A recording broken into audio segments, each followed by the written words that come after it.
ఈరోజు యోసేపు జీవితంలో మనం నేర్చుకోవాలంటే, దేవుడు తనను కోరుకుంటానికి he was a righteous man, he is a just man. సరిగా ఆలోచించగలిగిన వ్యక్తి, సరిగా నిర్ణయాలు తీయగలిగిన వ్యక్తి, సరిగా అడుగులు తీయగలిగిన వ్యక్తి, ఏది సరైందో అది చేసే వ్యక్తి. తనకు అనిపించింది కాదు, he knows how to live right.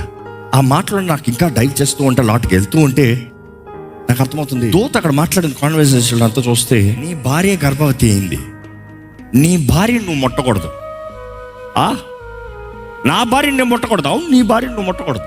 నీ భార్య కుమారుని కనేంత వరకు నువ్వు ముట్టకూడదు. ఎంతకాలం?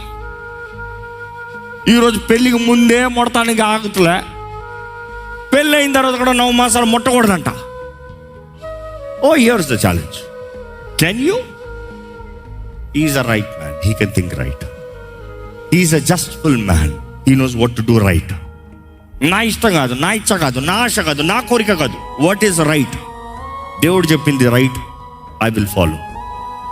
ఈరోజు ఎంతో మందికి తప్పు అని తెలిసి కూడా దే కెనాట్ థింక్ రైట్.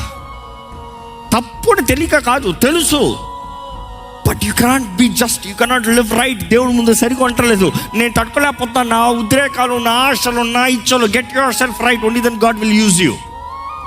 నిన్ను నువ్వు కంట్రోల్లో తీసుకోకుండా దేవుడు నిన్ను వాడుకోవాలంటే అయ్యే పని కాదండి.